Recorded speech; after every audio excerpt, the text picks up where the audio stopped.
മോളെ ഈ വെള്ളമെങ്കിലും കുടിക്കും. വിധിന്ന് കരുതി സമാധാനിക്കേണ്ട എന്താ ചെയ്യ?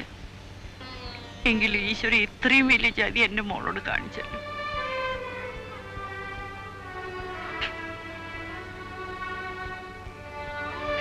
ഇനി ഇങ്ങനെ കരഞ്ഞോണ്ടിരുന്നാൽ എങ്ങനെ? രവി പോയിന്ന് വെച്ചാൽ ആരുമില്ലാന്ന് കരുതണ്ട. കുറച്ച് വെള്ളയപ്പാ അങ്ങാടിലെ കടയിൽ നിന്ന് വാങ്ങിയതാ.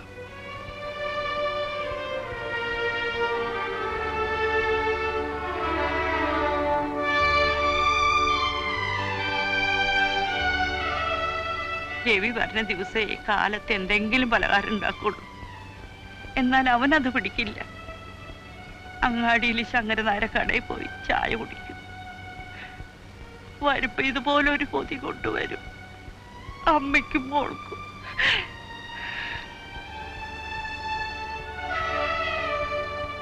അപ്പൊ അവര് തേങ്ങ ഇടുകയല്ലെന്നാ പറയണതല്ലേ? അതെ. അപ്പൊ എന്ത് ചെയ്യും? അതാ ഞാനും ആലോചിക്കുന്നത്. മരക്കഴുതേ, അവന്റെ ഒരാലോചന. പിന്നെന്തിനാടാ എന്റെ ചോറും തിന്ന് കള്ളും കുടിച്ച ഈ കുമ്പേം വെറുപ്പിച്ച് നടക്കുന്നത്? അല്ല മുതലാളി, കാര്യം നമ്മൾ വിചാരിക്കണ പോലല്ല. അവർക്കും ഉണ്ട് ഇപ്പോ യൂണിയൻ. മേപ്പുള്ളി കൊച്ചുവർക്കയുടെ അടുത്ത് യൂണിയനോ? പോയി പണി നോക്കാൻ പറടാ. ഇതിലും വലിയ യൂണിയൻ പൊളിച്ചിട്ടുള്ളവനാ കൊച്ചുവർക്കി. പിന്നല്ലേ 3-4 പേരുടെ യൂണിയൻ. കാര്യം 4-5 പേരേ ഉള്ളൂ എങ്കിലും അവര് വാശിയില്ല. കൊച്ചുവർക്കിയോട് ഇറഞ്ഞാൽ ഇന്നല്ലെങ്കിൽ നാളെ ഈ കാലുമേ തന്നെ വന്ന് വീഴും. അന്ന് തട്ടി വരെയേറാ. ആരറിയാൻ വയ്യാത്ത യൂണിയൻ ആരാടാ? കണ്ടങ്കോരന്റെ മോൻ കുമാരനാ നേതാവ്. ഏത് തെങ്ങേന്ന് വീണ് ചത്ത കണ്ടങ്കോരന്റെയോ? അതേ മുതലാളി. എന്നിട്ട് നീയൊക്കെ ഇത്രയും നാളും അവനെയൊക്കെ വെച്ച് പൊറപ്പിച്ചു അല്ലേ? അല്ല മുതലാളി ഒന്നും പറഞ്ഞില്ല. ഞാൻ പറയണോടാ, നോക്കി കണ്ടങ്ങ് ചെയ്യണം.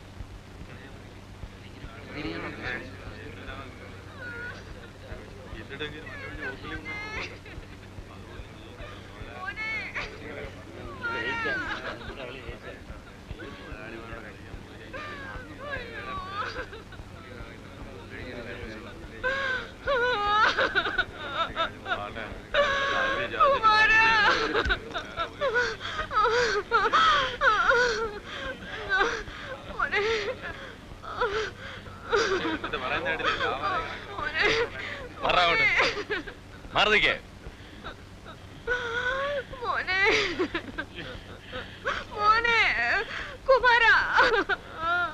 വല്ലതും പറ്റിയോടാ? നീ വേണ്ടാത്ത പണിക്ക് പോകുന്നത് എന്തിനാ? തരക്കാരോട് മുട്ടിയാ പോരെ? വേലായതിന്റെ അടുത്ത് നിന്റെ നാക്കുകൊണ്ട് വല്ല കാര്യമുണ്ടോ?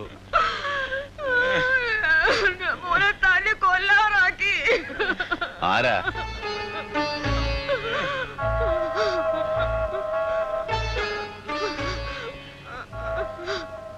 ആ സാരമില്ല, ആശുപത്രി കൊണ്ടുപോകും. ചോദിച്ചോ.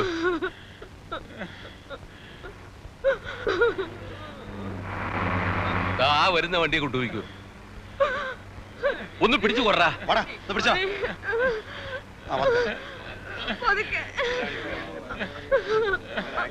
തല്ലുകൂടിയാണെന്നൊന്നും ആശുപത്രി പറയണ്ട. വെറുതെ പോലീസും കേസും വീണതാണെന്ന് പറഞ്ഞാൽ മതി. കേട്ടോടി? എന്താണ് നോക്കി നിൽക്കുന്നേ? എല്ലാരും പോയടാ.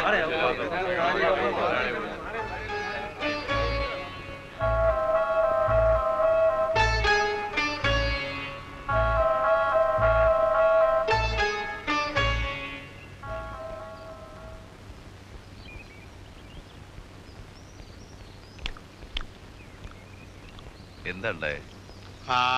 അനിയനിവിടെ പുതിയതാ അല്ലയോ? അതെ. ചോദ്യം കേട്ടപ്പോഴേ തോന്നി ഇതിവിടെ പതിവാ. വെട്ടുന്ന കൈ കൊണ്ട് തന്നെ വെള്ളവും കൊടുക്കും. അതാ കൊച്ചു വർക്കി. കുറച്ച് ദിവസം ഉണ്ടോ അവിടെ? ചിലപ്പോ. അപ്പൊ കുറെയൊക്കെ മനസ്സിലാവും. ഒരു ചായക്ക് കാശ് തരുമോ? ജോലി എടുത്ത് തന്നെ.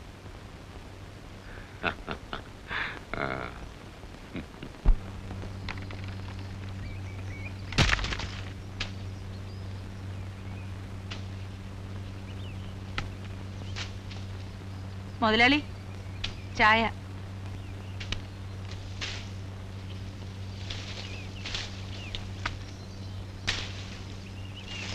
നിനക്കൊരു ഉടവുമില്ലല്ലോടി രായമ്മേ. നല്ല മെഴുമെഴാന്നായിരിക്കണേ. കണ്ണൊയ്ക്കല്ലേ മുതലാളി, ജീവിച്ചു പൊയ്ക്കോട്ടെ.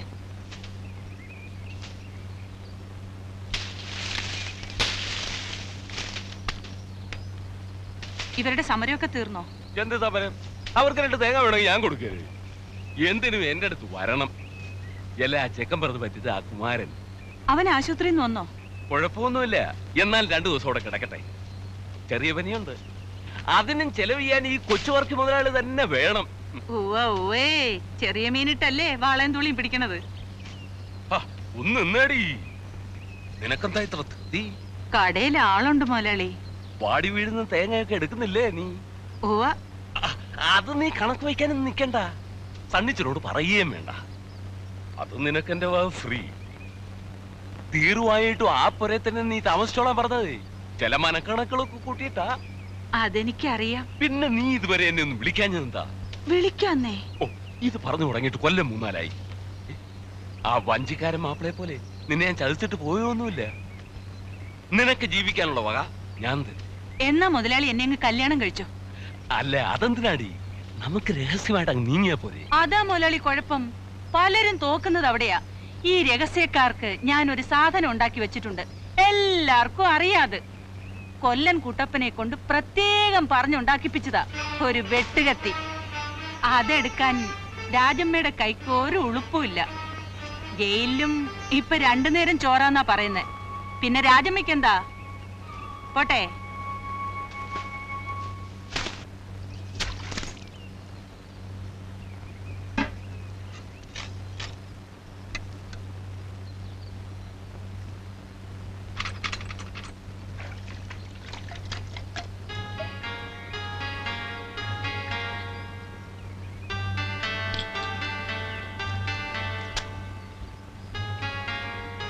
രാജമ്മേ, ഒരു ചായ. ആ,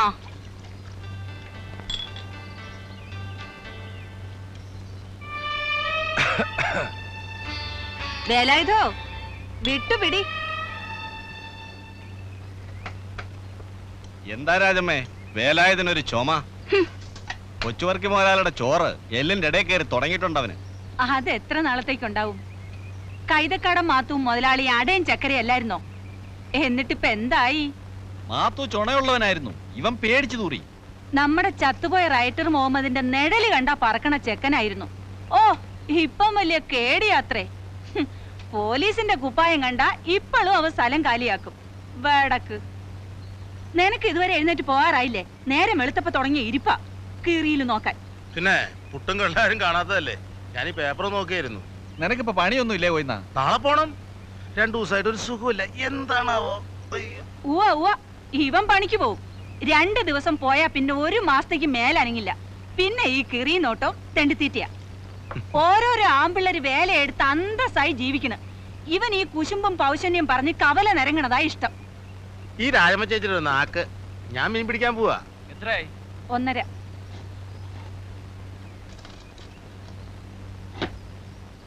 രാജമ്മ ചേച്ചി, നല്ല പുഴമീൻ വേണം ഉച്ചക്ക്. കൊണ്ടാ. നല്ല വാള കൊണ്ട് തരാം.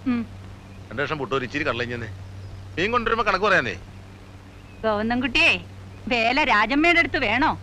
മീൻ കൊണ്ടെന്ന് തരുമ്പോ പുട്ട് നിന്നാ മതി കേട്ടാ. ചേച്ചി ഞാൻ പോവാ. കുറിക്കമ്പനികളൊക്കെ പൊളിയണമെന്ന് കേൾക്കണുണ്ടല്ലോ.